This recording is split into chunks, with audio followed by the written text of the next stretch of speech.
What's up? Welcome to part 4 of what is this? How did I not know? This is the 4th video I'm making. American football player, pro American football player in Germany. Welcome to episode 4 of the life of a professional American football player in Germany. First, let's answer some questions. First question is from a man, Klaus Mausen. I don't know if I'm saying that right. He basically asked me which city in Germany I liked better, Marburg or Frankfurt, and how different was it when I went from Marburg to Frankfurt. That is a tough question. I love both cities. Frankfurt offered a more modern feel, but Marburg gave me like the real German feel. Frankfurt had more access to things I needed. Marburg gave me a homier feel. Which city do I like better? You'll have to find out this season when I go back to Germany. Second question from Uko Tata. Was ist los in der Bundespost? Es gibt eine Feier in der Bundespost. Be on the lookout for those dope Was ist los in the Bundespost shirts. Coming soon, your way. Final question, I saved it for last because it fits in today's topic. What are some of the places that you're gonna visit this year in Europe? Great question. Caitlin and I have booked a trip to Greece in July, so we're gonna check out Greece. We're also gonna check out Switzerland, but we might go to other places as well. It's a long season. Let's go. That is a great segue into today's topic because today I'm talking about travel. This might be my favorite part of living in Germany. It's not super uncommon for kids my age to graduate college and then go on a month-long backpack of Europe or some other country. And then once it's over, that's when they start their career and then they stay there and work at a job every single day for the rest of their life with no hopes and dreams.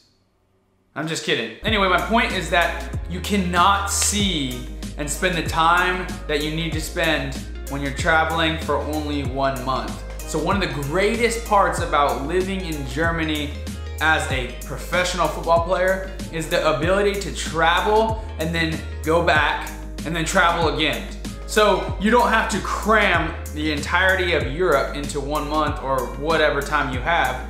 You can go somewhere for a few days and see that place and then come back, and then go somewhere and then come back. And you have the home base in the middle of Europe. One of the greatest parts about living in Germany is that it's so centrally located that everything in Europe is really not that far away. You could get to Paris, Amsterdam, and Zurich all for under 4 hours on a train, depending on where you live in Germany. Bottom line, everything is close. Another thing that makes travel amazing in Germany is how cheap it is. The most expensive thing about going to Europe is the flight itself to get to Europe. Once you're in Europe, traveling is way cheaper. Trains, buses, planes are all way cheaper than they are in the United States. In the United States, to fly from Dallas to Los Angeles will probably cost you $300. I bought a ticket from Frankfurt, Germany to Venice, Italy. Venice. For 12 euros, which is like 15 bucks. 15 bucks to fly to Venice.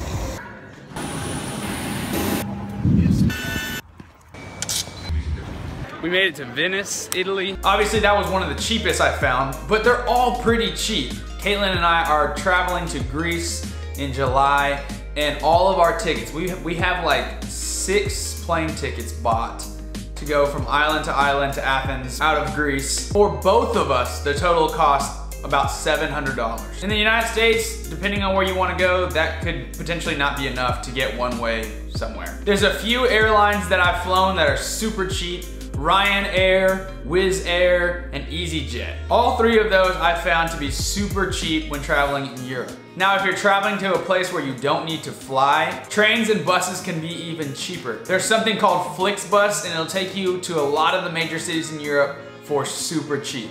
Now, it might take you 10 hours on a bus, but if you really want to see a place, it's not that big of a deal. My favorite way to travel though is definitely by train.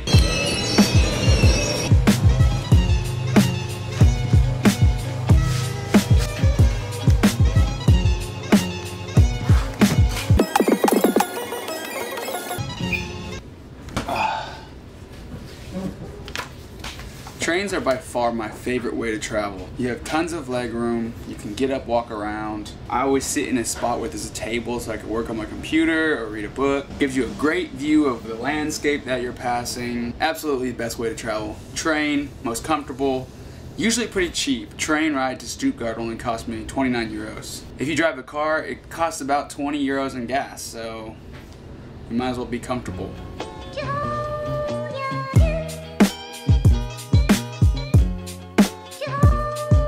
A lot of trains even have a kitchen where you can have a cup of coffee and just chill on your way to somewhere. Bill, what's going on, man? We're in a nice little restaurant here on the train. Cheesecake. Cappuccino. Hey. Cappuccino. A couple years ago, I rode a train to Paris. It only took about 3.5 hours. It was incredible. In my 2 seasons in Germany, I've gotten to travel to about 10 countries. Almost every major city in Europe. I've been to Paris. I mean, we're sitting here at the Eiffel Tower. Yeah, it's right there. I've been to Rome. Are you not entertained? Are you not entertained? Is this not why you are here? I've been to Amsterdam. So here I am in Amsterdam on top of the letter I.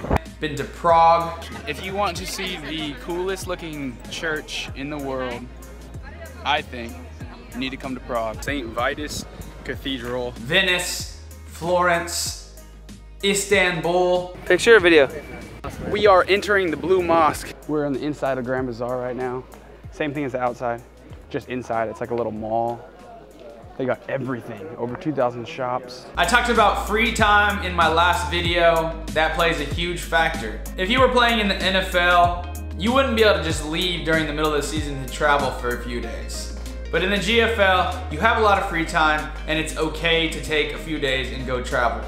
Bye weeks are a great time to travel because if you don't have a game on Saturday or Sunday, you pretty much have Friday, Saturday, Sunday, Monday, and almost all of Tuesday to travel, which gives you a good amount of time to go check out a sweet city. And you could have up to like 8 bye weeks in a season. That's plenty of time to travel, to open your mind, to see different things in the world, give you fresh perspective, meet people, try new foods, and see incredible things. We are at a random little cafe shop for breakfast. On a side street. Side street. This is why you come to travel, to get these experiences. Thank you. And again, it's all thanks to the ability to actually live in the heart of Europe. If you wanted to see all the places that I've gotten to see, you more than likely would have to go from America to Europe and back like 5 or 6 times, and that would cost a crazy amount of money. But if you're living in Europe, you could just go and see all of them because you're just coming right back to your little home base in the middle of Europe. Just another reason why I've decided to play in Germany and not just give in to the temptation of getting a full-time job back in the States like a lot of people my age. I know that this is an incredible opportunity and I'm taking advantage of it. Thanks again for watching all these videos about my life in Germany. If you have more questions, keep commenting below. This is the last video of this series for now, but I'll probably make more as time goes on. If you want to see what it's like firsthand to live in Germany, play professional football, just keep watching because in a month and a half, I'll be back in Germany doing everything I just talked about for the past 4 videos. Thanks so much for watching. Keep watching. Make sure to hit subscribe. Make sure to turn your notifications on and count your blessings. Today, the blessing I counted was the sun. Beautiful day here in Waco. We haven't had a great sunny day in a while. I'm counting that blessing. I hope you're counting too. Peace out, guys. When it's over, I press rewind. Talking bands, I got it. Benjamins in my pocket. I traded my truth for some robbers, and he's playing Batman. Freddy's gonna rob him. Yeah. I got the Glock in my robbery. 17 shots, no 38.